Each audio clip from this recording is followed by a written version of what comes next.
Thank you, Cornelia, for that kind introduction. So I want to start out by addressing the younger people in the room, which is the majority of you, younger than me. And what I want to say to you is slightly stark, is this, that your leaders have failed you, your governments have failed you, your parents and their generation have failed you, your teachers have failed you, and I've failed you. And what I mean by that is that we have all failed to warn adequately and to prevent the dangerous climate change that is now here and that is coming and that is definitely going to get a lot worse. Definitely. And because of that failure, I'm afraid for you. I have fear for you. I fear that some of you are unlikely to grow old. And there is nothing really worse for human beings than not being able to take adequate care of the next generation. I'm really sorry to have to be the one to say this to you, though I suspect that many of you already know that something like this is true. I'll come back to that point. So why do I say this? Why do I come with such a negative message? Well, let's talk about the Paris Agreement, because that's what is supposed to be giving us all hope around dangerous climate change, yeah? And it was a remarkable achievement. It was hard to expect anything better than Paris. Every country in the world had to agree, and incredibly, they did. And they came up with reasonably bold proposals for reining in climate-dangerous emissions. So let's talk about why that extraordinary achievement, very hard to see how one could have hoped for more than Paris, was absolutely not enough. So the first thing to say about Paris is that, of course, Paris was now a few years ago, and things have got quite a bit worse since then. The world's weather systems appear to be spinning out of control. Just in the last 3 years, basically, since around the time of Paris. And we can talk about that in detail if you want to.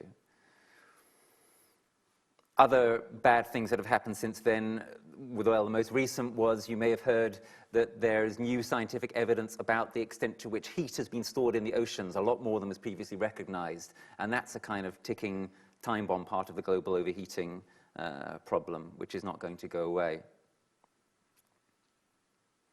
So things have got worse since Paris, and meanwhile, the initial signs of compliance with Paris are not good. I'll come back to that point. Next problem with Paris, of course, is that, as we all know, the most powerful man in the world, from what is, in practice, really still the most polluting nation in the world, the United States. They say that China is, but of course that's false, really. It only looks like China is because you ascribe all the emissions to China for all the products that China exports to us and to the Americans and so on. The most powerful man in the world, the most powerful country in the world, has pulled out of the Paris Agreement, which is a pretty devastating hammer blow against Paris. But it's much worse than that.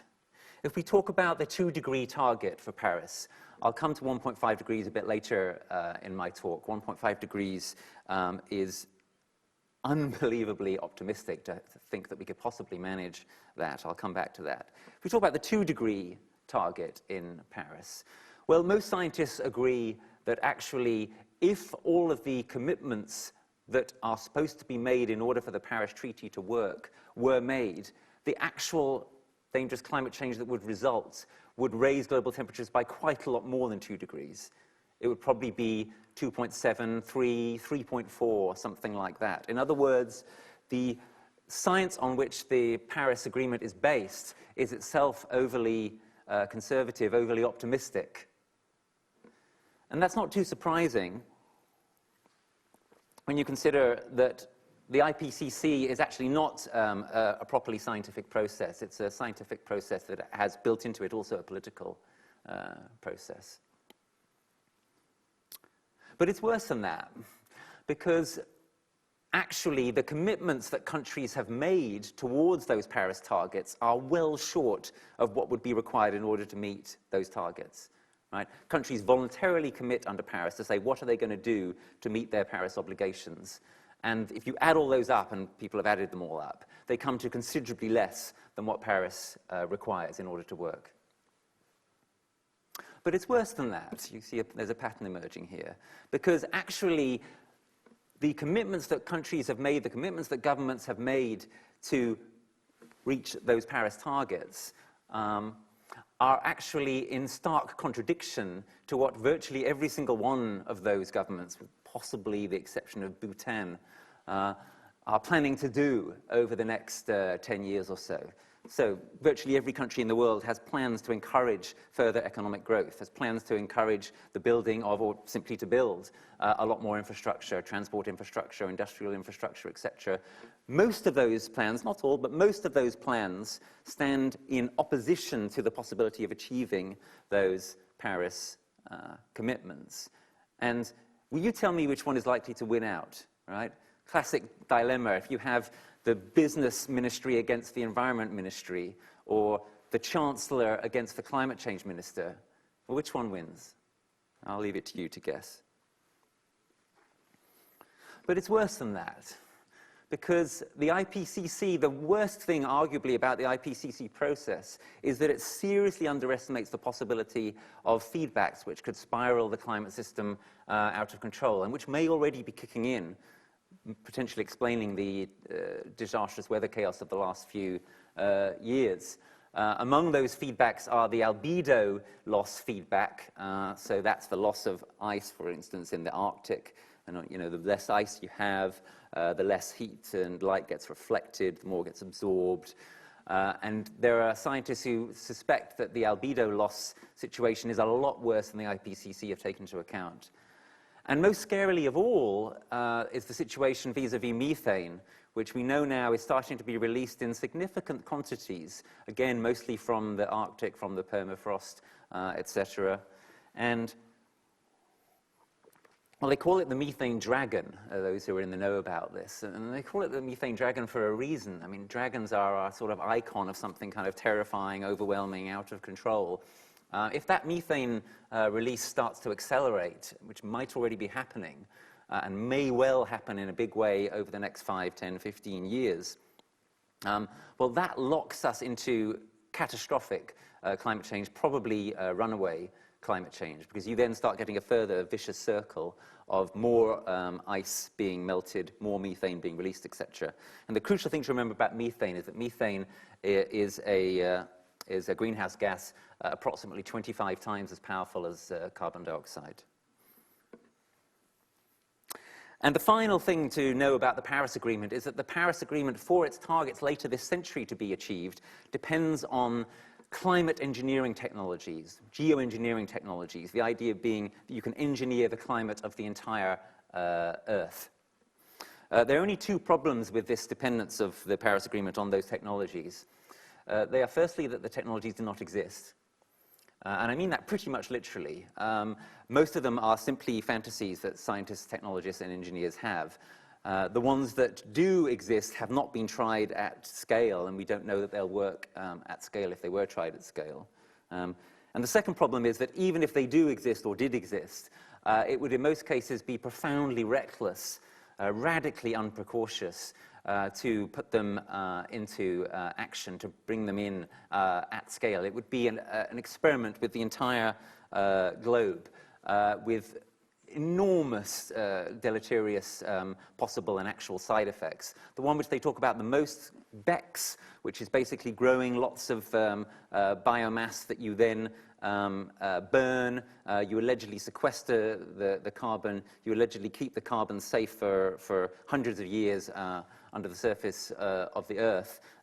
If that process works, which there's serious reason to doubt that you can do all of those things at scale, if you did it at scale, it would be devastating to the Earth's ecosystems. You would be basically creating huge amounts of monoculture and replacing the biodiverse ecosystems which need restoring rather than replacing. So, geoengineering is built into virtually all the Paris scenarios. We've got no reason to believe it works, and if it does work, it probably still shouldn't be used. And I'll come back to exactly why it shouldn't be used in a bit more detail later in my talk. You probably know Vistaprint for business cards, but did you know we also print that, and that, and that, and that too? Can't forget about that, or that either. New customers get 20% off their first order at vistaprint.ca.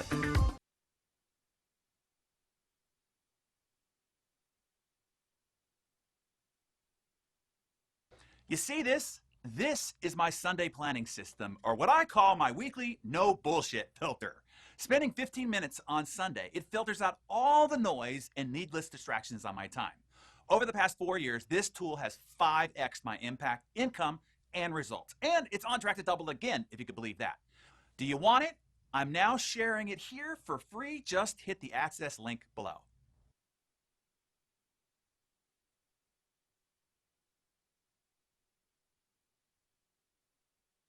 The conclusion, it seems to me, one is bound to draw from this, and look, I would love to be wrong, so please correct me if I can be corrected in the question and answer session on this point. But I've given this talk a number of times and I haven't heard any corrections yet. The conclusion I think one has to draw from this is that, well, to put it in a slightly crude, sort of modern way, Paris is toast. We know, if we're prepared to actually look at the facts, that the aims of the Paris Agreement will not be achieved, and they'll almost certainly be missed by a long way. That means that dangerous climate change is coming, and it is going to get a lot worse for a long time to come. And, well, that's a key part of the context in which I say that we failed you, and that we failed.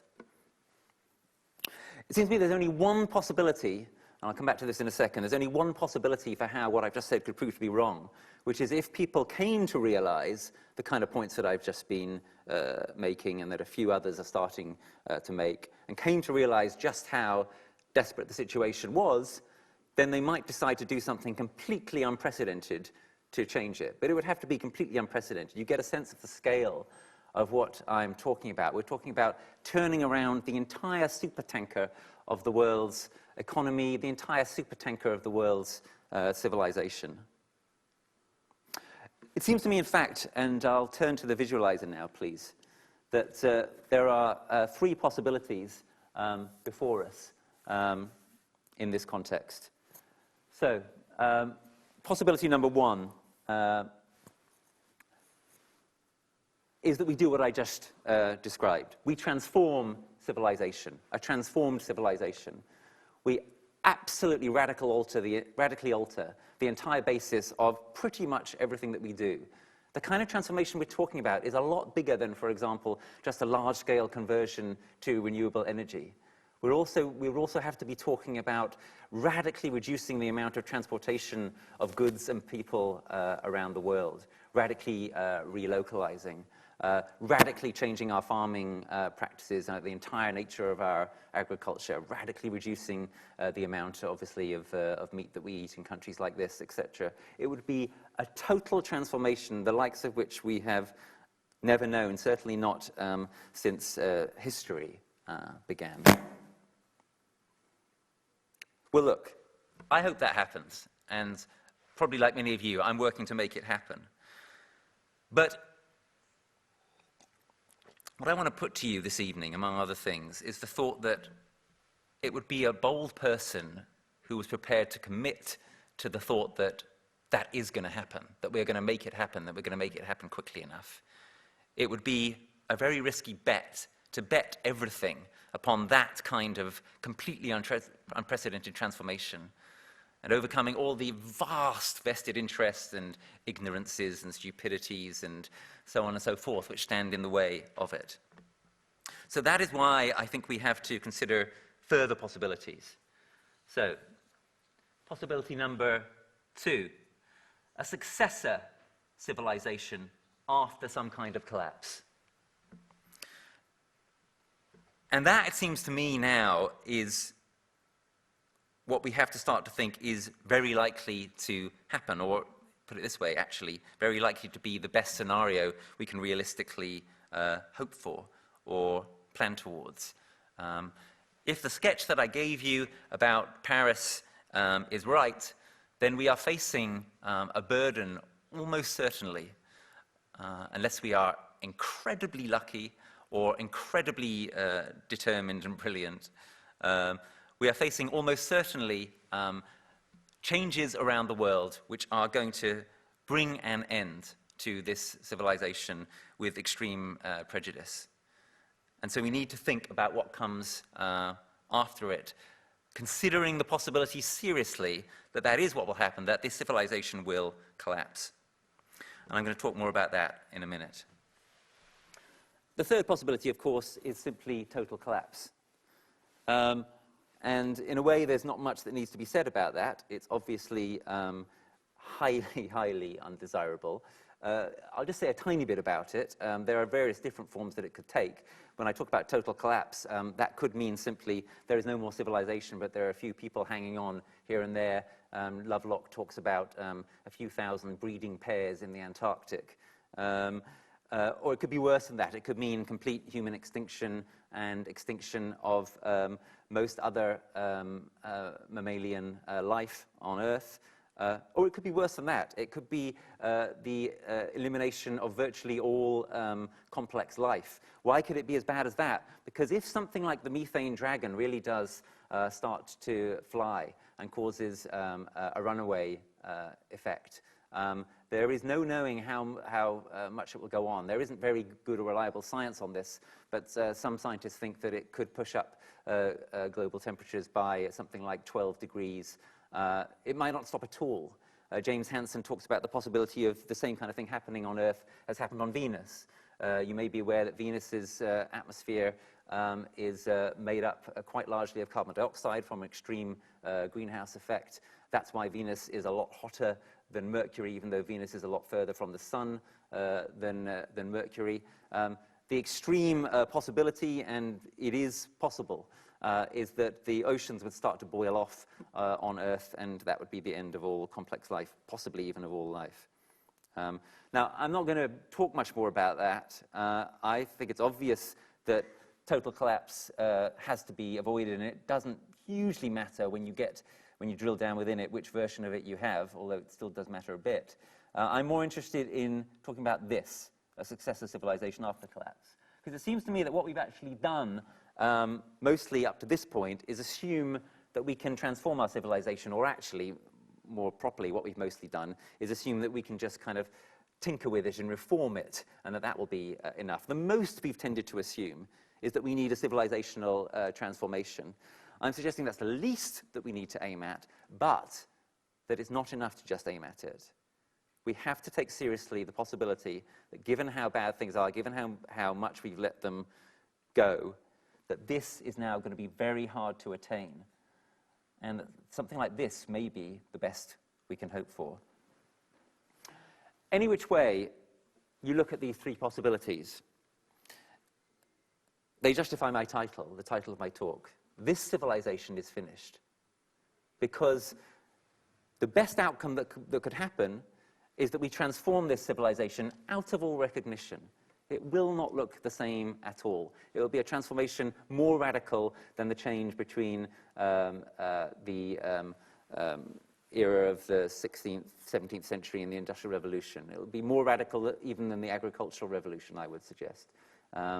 It will be a total transformation. This civilization, business as we know it, is finished. It has a sell-by date on it. We just don't know how far past that sell-by date we're going to be able to keep the balls in the air. This civilization is finished. The question now is what comes after it. Is it going to be a transformed civilization? Is it going to be some kind of successor civilization? Or is it going to be nothing at all? Okay. So what is to be done? The second half of my title. If I'm right, what is to be done? And I've got a series of ideas on that I want to share with you. Another list. Number one, wake up. We need to wake up. We need to wake up to this reality. The think tank that I chair, that Cornelia kindly referred to, is called Greenhouse, and our previous project was called the Post-Growth Project, talking about why we had to give up the fetish for growth. Our new project is called the Facing Up to Climate Reality Project, and it does, I hope, what it says on the tin. What we think is that people need to face up to these very harsh realities that I'm sketching for you here, and not pretend any longer that we can get away with just focusing on, say, changing our energy infrastructure to renewable energy, or even get away with assuming that we can and will succeed in transforming our civilization in the way that I very much hope we still might. This waking up process is not necessarily particularly pleasant or easy. It may involve you, for example, if you're willing to go through it, experiencing some despair. It certainly should involve you experiencing some fear and some, well, a lot of sadness. If you're not sad about what's happening, if you're not afraid in the context of the kind of thing I'm saying, then you're not paying attention. And in fact, we can go further than that, I think. There's a wonderful new branch of psychology called eco-psychology. And what the eco-psychologists argue is that the despair, the fear, the sadness, the rage that we feel in this kind of context is rational and could even be described as a kind of consciousness arising from the earth itself, in the sense that we are feeling what we are doing to our beautiful planetary home. And those kind of feelings are appropriate. If you're not, as I say, if you're not feeling some of those feelings, if you're not feeling some of them right now, well, then one suspects there might be something wrong with you. So what the eco-psychologists say is, don't as conventional psychology does, focus on the individual and say, well, this individual is feeling sad, they need to be fixed, right?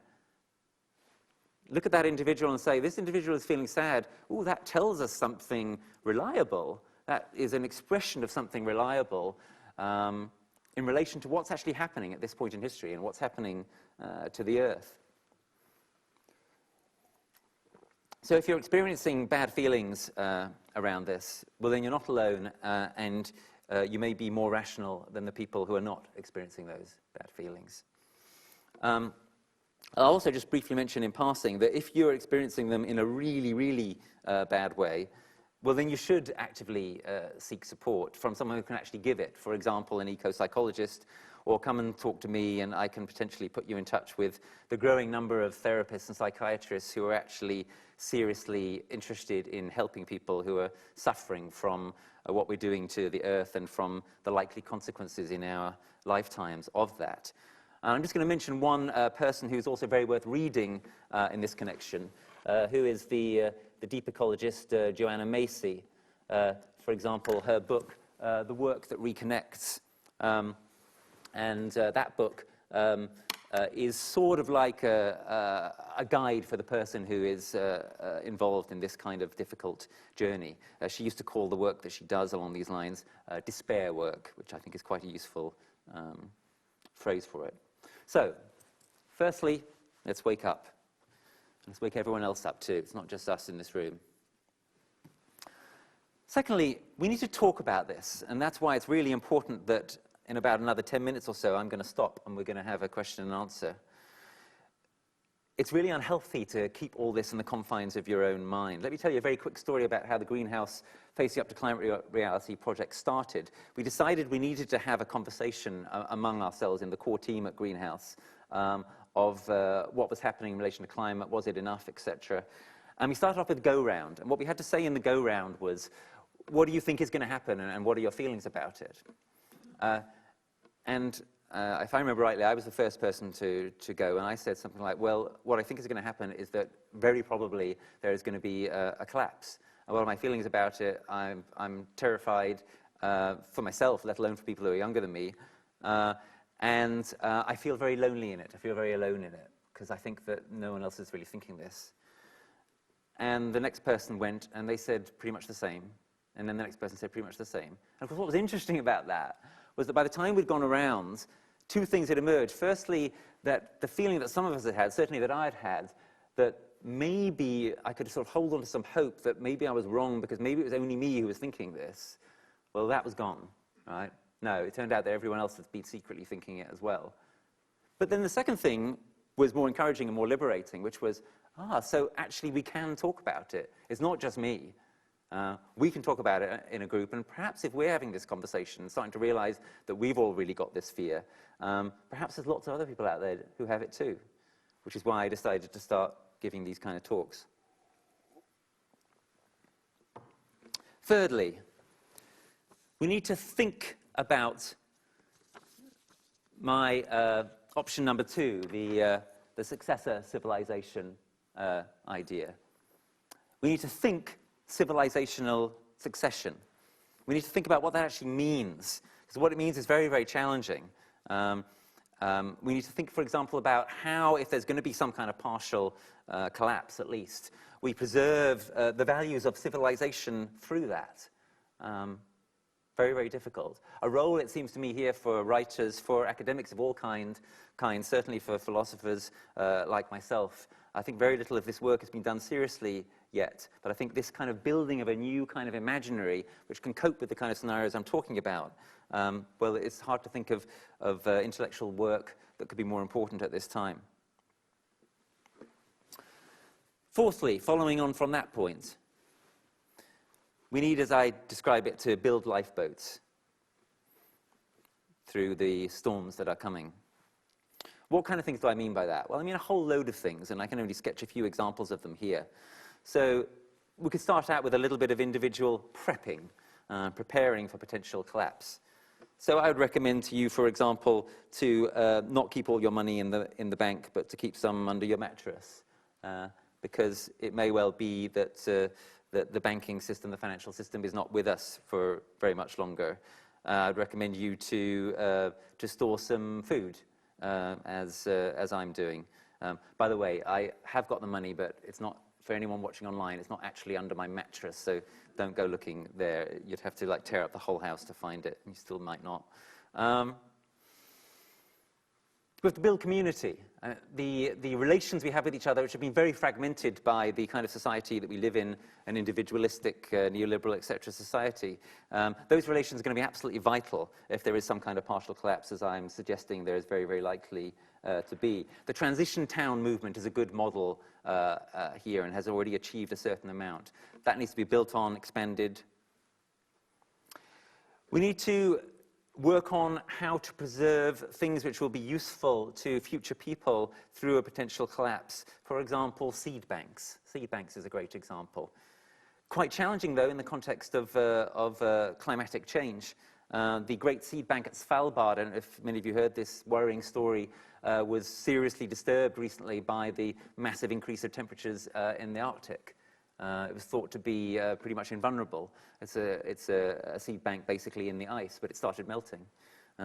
We have to think about how to preserve seeds through climatic change, and we also have to think about the kind of seeds which are going to be useful, basically being geographically distributed from where they originated, right, in relation to temperature rise and therefore changes of ranges of plants. So we should be, for example, in this country, planting native species, of course, but we should also be planting some non-native species which will cope with higher temperatures, which are very likely to be coming our way.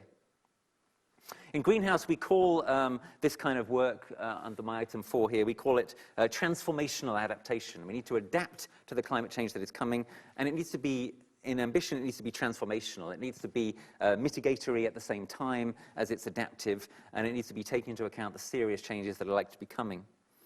There's another phrase which has started to be used in this connection, which I think is also very useful. People are talking about deep adaptation. And deep adaptation means adaptation which is actually specifically premised on the thought that collapse is likely. Deep adaptation considers the thought, what if we fail? What if we really do fail and things start to collapse? We need to be, for example, preparing for sea level rise. and not doing completely absurd things, such as building nuclear power stations by the seaside, which is where virtually all nuclear power stations are and are built. I mean, an absolute definition of insanity at this moment in history, to build these things which are toxic for hundreds of years, highly toxic for hundreds of years, in places where they're vulnerable to something which we know is extremely likely to be coming. And if civilization does partially even collapse, how confident are you that all the kind of resources that are needed to keep those nuclear power plants safe are going to remain intact? We've already seen at Fukushima a little bit of what can happen even in the middle of an intact civilization when something hits a nuclear power station. Remember that there are going to definitely be more natural disasters. Of course, we can't really use that word natural disasters anymore because they're partly man-made, most of them now. There are definitely going to be more natural disasters. There are definitely going to be climate disasters coming in the next generation. There's a slight chance that we might be able to transform to stop climate catastrophe, but there will definitely be more climate disasters, as we're seeing right now. Building nuclear power stations in the context of that, it is absolutely absurd. The deep adaptation agenda also is another reason for thinking that there's something very wrong about the ambition of geoengineering. Because to geoengineer, to have this incredibly hubristic idea of we're going to control, humanity is going to control the climate of the whole Earth, you have to have a technological infrastructure which you are confident you can support for the long run, right? So imagine, for example, we put a load of mirrors in space, which is what some of the fantasists want to do, to deflect away sunlight so that we can beat some of the effects of global overheating. We have to be able to be confident that those mirrors will be able to stay up there for a very, very long time. And in fact, actually, many of the proposals for mirrors in space are not literally mirrors. There are lots of very, very small particles that you put up there, and then they start to fall down again, and then you put more up there. Well, what would happen if you had a project like that, and then suddenly you weren't able to put them up there anymore because the country that was supposed to do that has collapsed? Then you could get a sudden spiking in temperature, which is far worse than a gradual increase in temperature. Or think of some of the other potential side effects from geoengineering. People want to seed the oceans with iron and other stuff to create plankton blooms that will then sink to the bottom and can be sequestered and that kind of thing. We don't know what the effects of that are going to be. If we are on top of our game, maybe we can monitor those and then do interventions to counter the horrible negative side effects quite likely to happen from an intervention like that. But we can't do any of that if the civilization in question has collapsed. And you might then get some kind of vast oceanic dead zone opening up and nothing human beings can do about it. One of the morals here is that there are worse things that could happen than civilizational collapse. And I think as humans we're quite bad at thinking that thought. But what could be worse than our civilization collapsing? Well, here's something that could be worse. If our civilization collapses in a really horrific, uncontrolled way and poisons the remaining ecosystems at the same time, right? So be very careful what you wish for. The deep adaptation agenda says we need to be thinking and acting now in ways that take seriously into account the possibility that we will not be able to do the kinds of interventions in future that we can do now.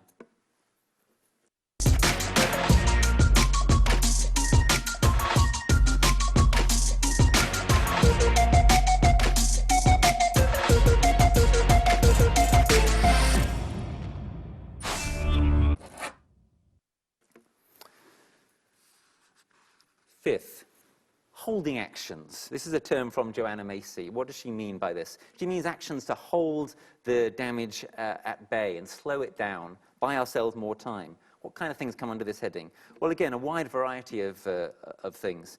Everything from consumer boycotts to divestment campaigns. Obviously, Cambridge University must divest from fossil fuels, to political action, lobbying, getting involved in electoral politics. Don't make the mistake of thinking that because I'm saying that civilizational collapse in some form or another is likely to happen, that we should give up on these conventional methods. Not at all. They're still absolutely vital right now. It's just that they're not enough by themselves anymore. We should think of them primarily as holding actions, as holding back the potential catastrophe, rather than actually either being able to stop it completely or being able to genuinely ameliorate its consequences. I would also throw in here, obviously, given my perspective, that I would urge you all to not just vote Green, but to join the Green Party. You know, it's great if you're in Labour or if you're a supporter of Julian Huppert or whatever, and you're trying to do the right thing in those contexts. But there is only one party which is even remotely serious about the kind of agenda that we're talking about here this evening. The agenda which will determine our futures, even though the popular press most of the time is preoccupied with Brexit and Strictly Come Dancing and what have you, i.e. the climate crisis. And that is the Green Party. So holding actions are a vital part of what we need to do. Sixth point, holding actions are not enough. We should rebel. And that's why I've distributed these Extinction Rebellion leaflets around the room. These guys, who I've just joined with recently, very, very impressive. They're saying, look, this is an emergency. It is incredibly urgent. It is going to determine our futures. The governments have completely failed us. We should not any longer accept their authority. It's not enough to do consumer boycotts and vote and so on. We should do nonviolent direct action as well. And I think they're exactly right. The next big Extinction Rebellion action is on the 17th of November in London. I was there at the launch, which you can watch that on the Extinction Rebellion website. It was an inspiring event. The event on the 17th will, I think, be quite a lot bigger. And, well, if you're impressed by anything that I'm saying this evening, I would urge any of you to seriously consider going down there and taking part in that, and more generally joining in with what the Extinction Rebellion are doing. I think this is an idea whose time has very much come. I'm reminded a little bit of the marvelous film series that some of you will be familiar with, the Hunger Games trilogy. The second of those films was called Catching Fire, and the idea there was that some small gestures of disobedience and defiance can create a spark that catches light and can ignite a much, much larger rebellion. Now, I'm not talking about us doing the kind of things that people did in the Hunger Games films. Thankfully, our scenario is not quite as horrific as the scenario those fictional characters were living under. But the potential future that we're facing is pretty much as horrific as theirs. And so it seems to me that the least we can do is rebel through nonviolent direct action, as the Extinction Rebellion marvelously are doing. One little side note on that. People sometimes say to me, oh, Rupert, you talk too much in terms that are kind of fearful, and you make people sad and scared, and you don't give them enough hope. And my reply is, well, I don't think that this is really a time where hope is the most appropriate emotion to feel. What we need right now is courage. What we need right now is courage to face the reality and to try to do the right thing in the face of it. And that is what the Extinction Rebellion people are showing. They're showing real courage, a willingness to put their bodies on the line, etc. And if enough of us manage to do that, we could change the course of history. And we could bring about, conceivably, this transformed civilization, which I mentioned earlier, and which, of course, must be a much more hopeful idea than the successor civilization after collapse. Do I think it's likely to succeed, the Extinction Rebellion? No. Do I think it might succeed? Yes. And that's the wonderful thing about human action in the future. One can never know what's going to work and what isn't. I wouldn't bet on it succeeding, but I would like to throw myself into trying to make it succeed. And the more of us who are brave enough to do that, the more chance that it might just succeed. And even if it doesn't succeed, it will at least have shown some courage and some willingness to look what's coming in the face. And that brings me to the seventh and final thing on my list. We need to stop. What do I mean by that? So I'm encouraging you to do all these things, join the Green Party, rebel, wake up, talk about this and so on. But there's something else as well. We need to stop. We need to slow right down and actually give ourselves a chance to really take all of this in and really think about it and really feel it. If we don't do that, then we won't wake up properly, and we won't be in a good position to wake everyone else up. We need to stop and give ourselves time to talk about this and work through issues in relation to it. And only if we stop will we actually be in a good position to do the dramatic, courageous things that we're going to need to do under these headings if there is to be hope emerging from all of this. Paul Kingsnorth, who saw a lot of the way things were going some years ago and was one of the founders of the Dark Mountain group, said the following. He said, "There is an abyss opening up before us. We need to be brave enough to look into it. And only if we do that will we then know what to do next." And that's what I mean by stopping. So I urge you to do these various things. Use your abilities, use your intelligence and your potential in the way that best fits you to them. I would say don't restrict yourself to just one of them, though, that we need to be giving ourselves multiple options. We've gambled too much to date on being able to stop the juggernaut from destroying us. We need to think very seriously about what will happen if we fail, and that's why these are important.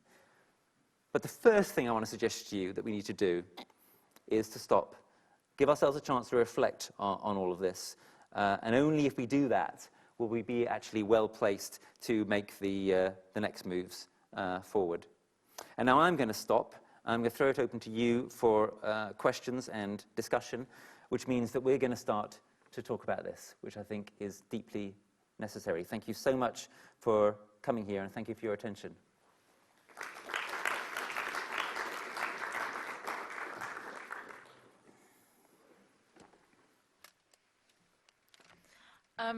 That was a really awesome talk. Threw up so much material for debate.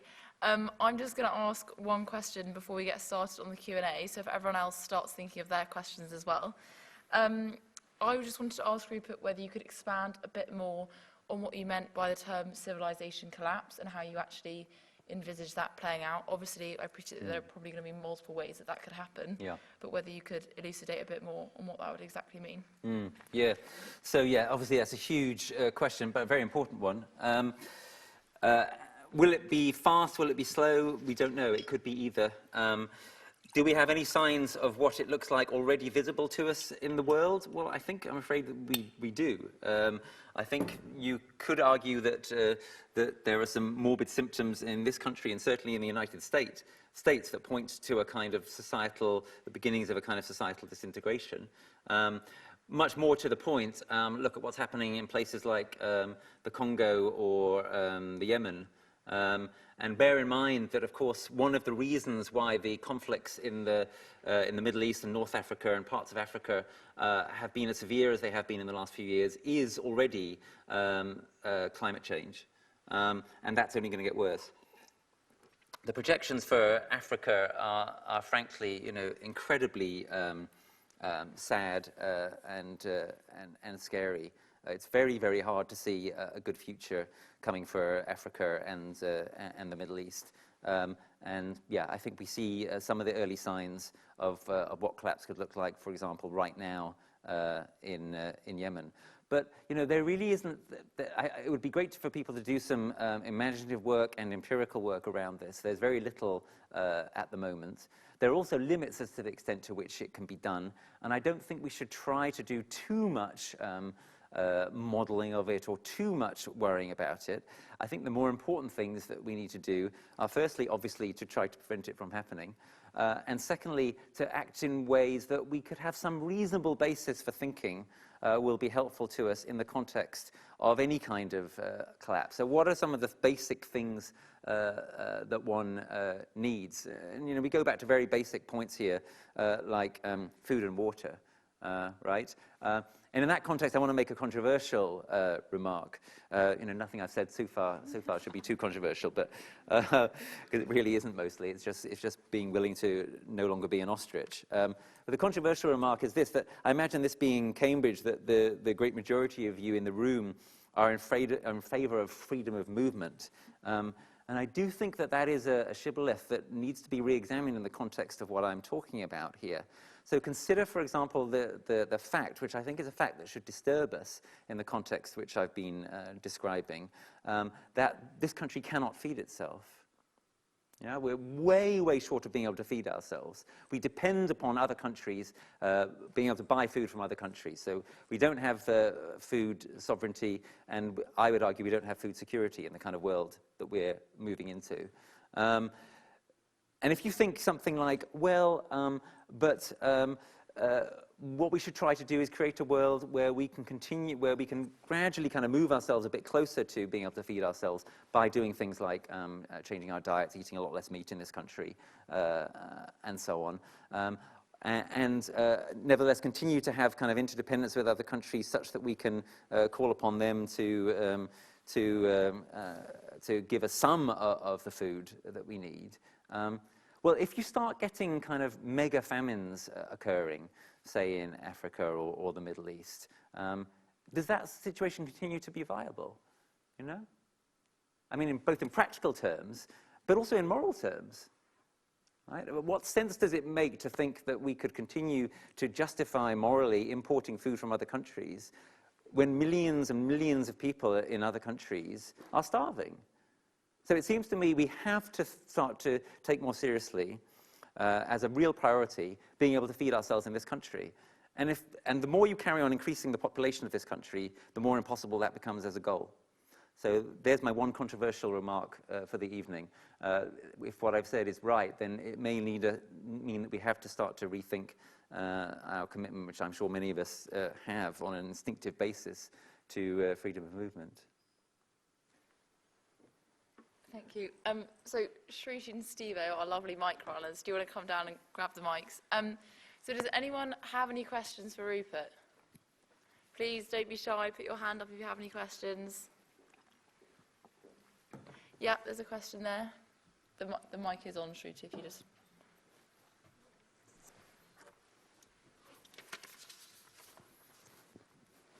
I was wondering how you recommend going about talking to people about this, because I've been trying to talk to my family and friends about this for the past few weeks, and I think they're ready to get me sectioned. Yeah.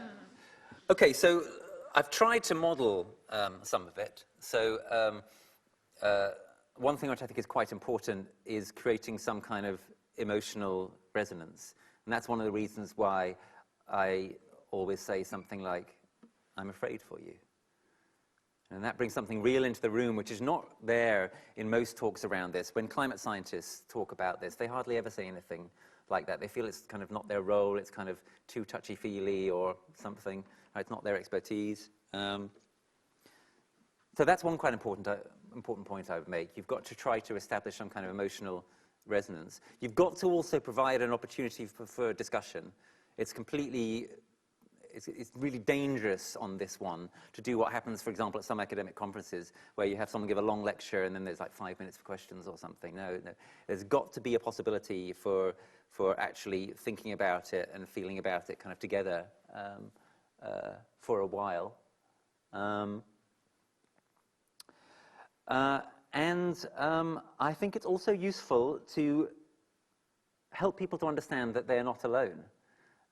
In the way I described. So let me actually ask for a little show of hands at this point. Can I ask you, please put your hand up if you've heard someone give a talk or read a paper or something which has been quite as, well, I would use the term climate realist. Others would use the term pessimistic or negative or something. Put your hands up if you've ever heard a talk or read a paper which is as climate realist as this one before. Okay, so a reasonable number of you. And now let me ask you to put your hands up if you've ever kind of thought the kinds of thoughts that are in this talk before. If you've ever thought something like, it seems to me that probably we're going to collapse. Okay, and that's what I thought would happen. At least twice as many people put their hands up. And that tells me, and I hope tells you, that what I'm saying is right, that we've been refusing to talk about this. We've been kind of keeping it a secret and worrying about it by ourselves. And I think that attitude is no longer sustainable, literally. And we need to share it. So to do things like that and to enable people to understand that they're not alone in these fears, I think that's really, really important. I think it's really, really harmful if people are thinking, is it just me? Am I going crazy? Yeah, we got another question over there. Thank you. Thanks, Rupert. Oh, I don't know if I am thanking you, actually. It was terrifying. All I would say is, I think what you said was brilliant, and I think for most of us, though, there's a strange cognitive dissonance, because the way you're talking feels both realistic and utterly incomprehensible simultaneously, Yes. in terms of the sort of lives that we're all leading. And one of the things that I sort of worry about is that you talk about civilization collapsing as if it was one thing. It seems to me that civilization, as you say, if it is one thing, is in serious trouble right now. But the point is that there are a lot of people who are trying to create the impression that there is a version of civilization that will, if you like, ride out all of the changes that you're talking about. And that will be very differentially experienced. And some people might be sitting in this hall in 100 years' time, you know, if you like, in that lifeboat of the luxury and the sort of relative level of privilege of this society, whilst civilization has completely disappeared elsewhere. So that's where I guess what you're talking about gets very political, and trying to understand the practical politics of that. When you've essentially got a series of regimes now that could honestly be described as enemies of the planet, and they are proliferating.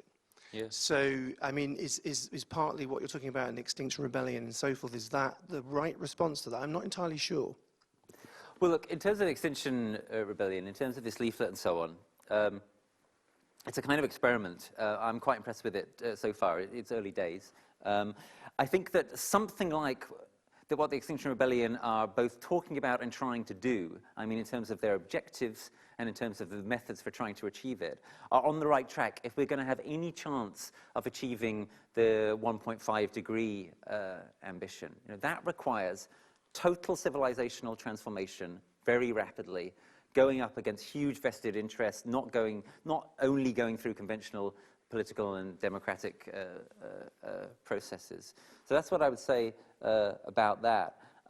In terms of your points about sort of the politics of lifeboats and so on, you're absolutely right. I mean, there are very awkward and difficult questions to think about here. I've touched on one of them by talking about, does it really make sense to carry on talking about freedom of movement?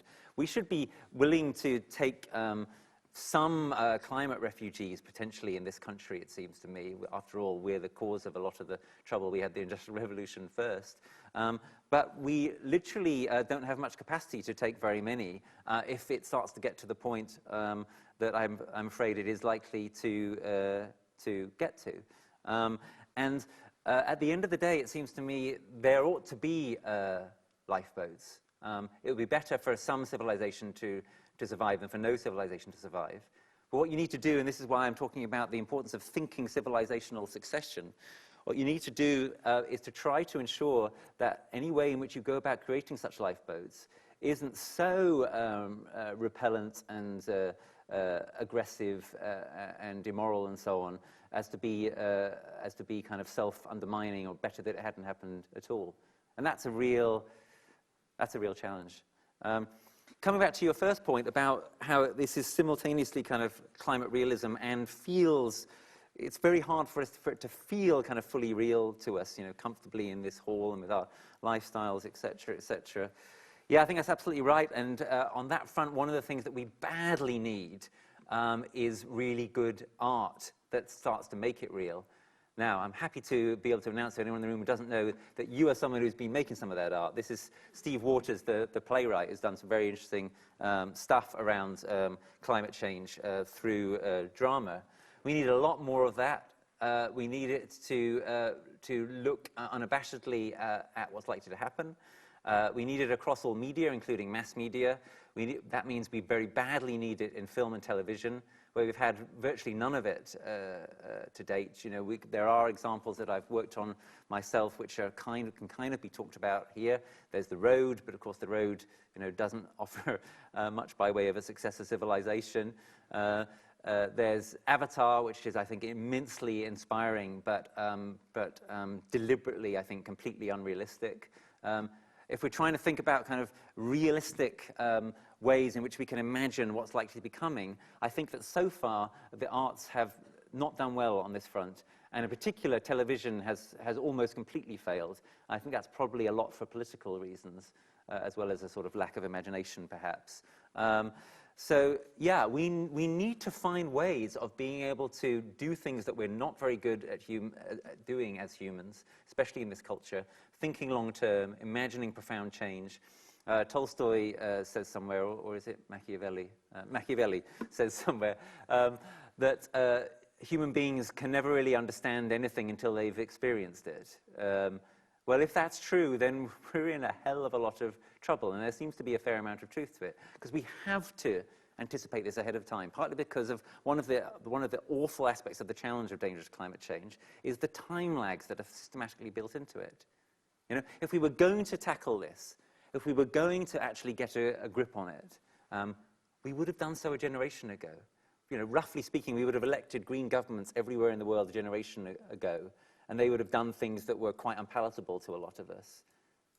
And we didn't, right? So now we're in a kind of real last chance saloon, arguably quite a lot more last chancey than the 1.5 degree IPCC report lets on, and we have to find ways of making that real to ourselves. Again, somebody who can help here is Joanna Macy. Some of the exercises in the work that reconnects are very much about projecting yourself into the future, which can be very powerful. Thank you. That was a great question. Anyone else? Any questions? Yeah, there's another one there. So I just had a quick question about if we were going to make the transformation. Yeah. So that seems like the best possible solution. Yeah. And I was just kind of wondering what sort of radical changes could we possibly make that might allow that to happen, such as I've heard about really widespread rewilding or radically cutting population growth rates. I just wanted to hear your opinion. Yeah, good. So I haven't said much about that, partly because lots of other people have said lots about that. So I'll briefly say a bit more, and then I'll say a little bit more about why I haven't said more about it. Yeah, the examples you gave are good. I think it's very clear that we need to find humane ways of reducing the human population. Of course, it's true that the populations in the richer countries are the ones which it's far more important to reduce. So traditionally, advocates of population reduction have focused on countries like Africa and India. That's actually kind of the wrong end of the telescope. The most important countries to reduce populations in are countries like this one, and the United States, and Australia, and Kuwait, which is, by the way, another reason for thinking that freedom of movement, if that means increased immigration to those countries, is not very sensible from an ecological perspective.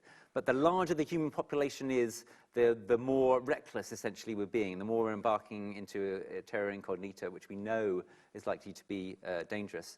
I think that systematic rewilding, done cleverly with an eye to kind of mitigation and sequestration, is absolutely clearly part of what we need to do.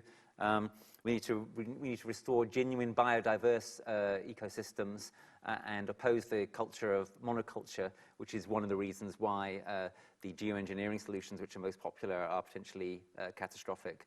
There would be a sort of massive expansion of the drive towards biofuels and palm oil and so on that we've already seen. We need to have massive institutional change. So, as Cornelia said at the start, I've been writing a lot about the precautionary principle. We should really adopt the precautionary principle. We should adopt it around the world. We should act on it really, really seriously. That would be transformational, I think. And I've also argued, and actually you can see some of this on some of the publications on the table in the when we have the drinks afterwards. I've also argued that we need to change our democratic systems to build in long-termism into them, and to build in care for future generations into them. And I mentioned earlier also another important thing, which is a massive reduction in the amount of animal flesh that we consume. In particular, basically, we need to abolish factory farming of animals, and actually we need to abolish factory farming in total. The real underlying problem is not animal agriculture, it's industrial agriculture.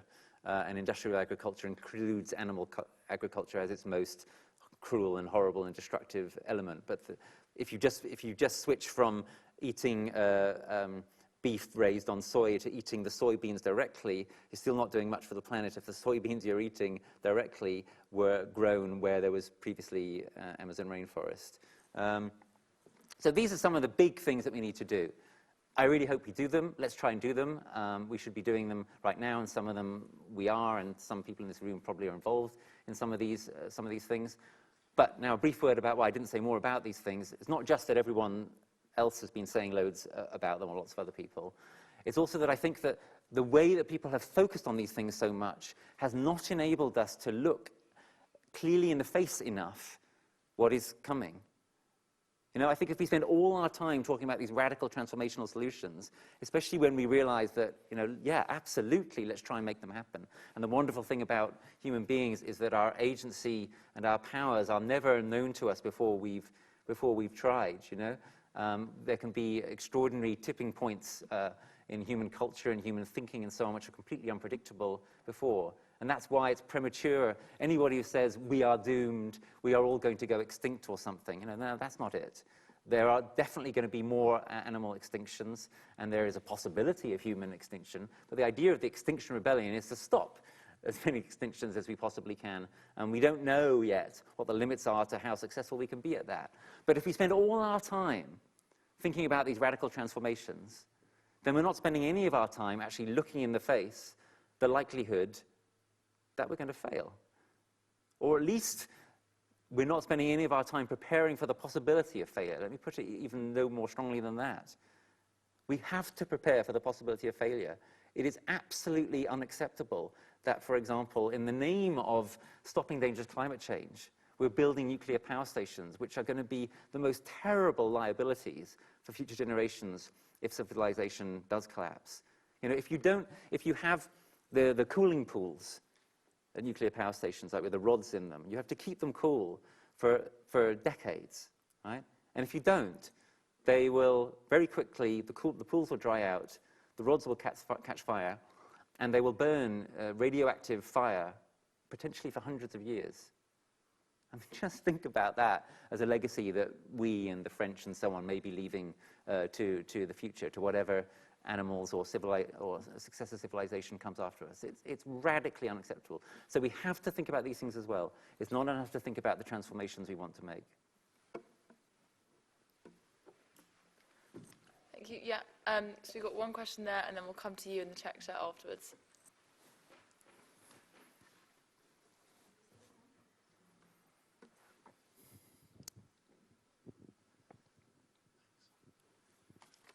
Thank you. I agreed entirely with what you said about the Green Party as the crucial force talking about environmental concerns. But the currency of electoral politics is to offer solutions to the problems that we face and to at least present yourself as being in a position to bring about those solutions.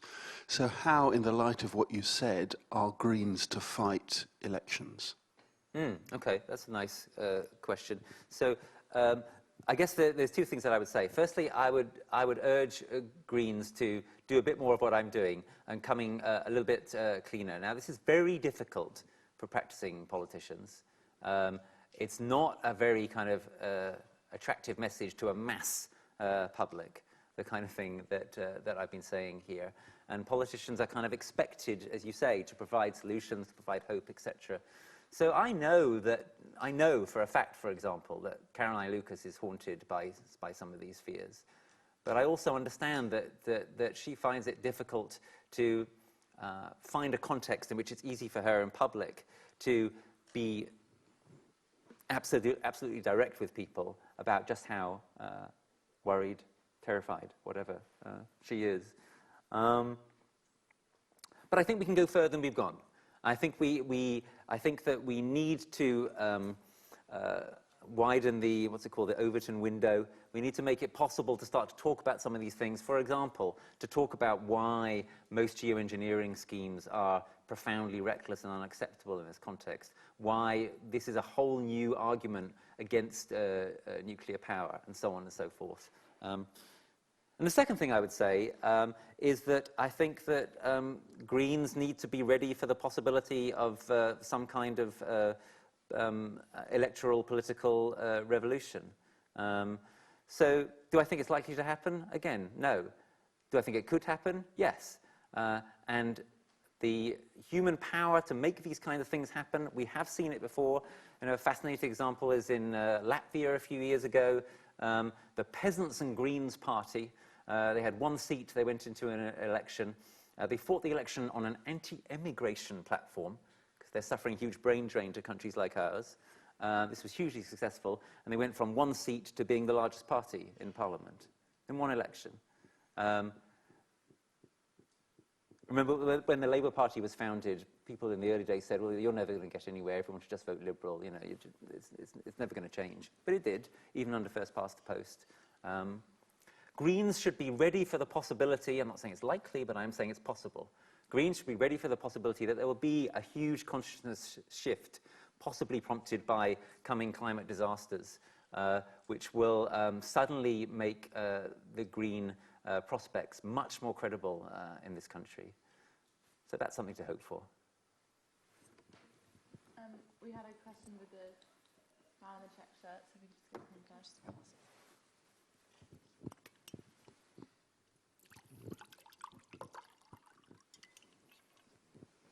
Hi, that was very loud. I was very interested by what you said about the kind of psychological element of the whole issue. I think that's maybe at the heart of individual decisions about whether to engage or not in environmental politics on a personal level. And I think, in particular, one thing that a lot of people find difficult about the kind of perceptions of the environmental movement is a kind of purist, quite kind of morally pure like views of how to engage in it, and the accusation of hypocrisy is, I think, quite a common one. You know, you've woken up to the environmental realities, yet you still go to these shops, you still eat this food. You know, so I think what do you say to someone who accuses you of being a hypocrite? Yeah. So the first thing to say to such a person is, well, do you do this right thing that you're saying everyone should do, or you're saying I'm saying everyone should do? And the answer, of course, is almost always no. So then I say, well, then you're in no position to lecture me about it. Right? If you want to lecture me about not flying or something, then first don't fly. Right? The second thing I say to such people is, actually, it's really important to be clear here that what we do politically, what we do collectively, is more important than what we do individually. Right? We've been taught otherwise because we've been taught in a liberal individualistic way, which works well for the norms of this culture, works well for corporations, etc. Right? Now, what really matters is what we decide to do politically. So, for example, if I am trying to create a future in which there's a lot less flying, then it's far more important that I spend a lot of time and energy doing that and, for example, give large amounts of money to it or whatever it is, than that I make my own decisions either way on whether to fly or not. You know, that makes very, very little difference what I do, whether I fly or not. But I could make a huge difference if I, for example, get a law changed, right? But the third point to make is, and this is the point where what these people say has some validity to it, is that we should try as much as we can to practice what we preach as soon as we can and to show leadership. And in particular, I think that in this country, we really need to show leadership. You know, if we're going to be serious in saying to so-called developing countries, look, don't go down the route that we've gone down. It results in huge amounts of mental ill health and blah, blah, blah. And most importantly of all, it is destroying our common future. That has no credibility unless we can actually show them that we are serious about pursuing a different path. And that works on the national level, but it also works on the individual level as well. So I think that it's much more important that I, for example, give large amounts of money to the Green Party as I do, than whether or not I fly. But I actually fly very, very little. And I think that's important too, that I try, for example, to do as much as I can, including in my job via video conferencing. Where that's not possible, I try to go by train. So I've gone on 2 huge train journeys giving talks around Europe this year. rather than flying. And I think in that way, we model what is possible. We show some leadership. We try to show some congruence. It's not the most important thing, but you should do it anyway. We had one question there, and I'm really sorry, but if you can ask your question in the drinks reception. So we'll take your question, and then that will be the end of the talk. Thank you. This gent here, I think. Yeah. You pass it along, maybe. All right, if you can. Given that what we're dealing with is global, and that's produced by the globalization of the Industrial Revolution, as you incidentally mentioned, that we launched,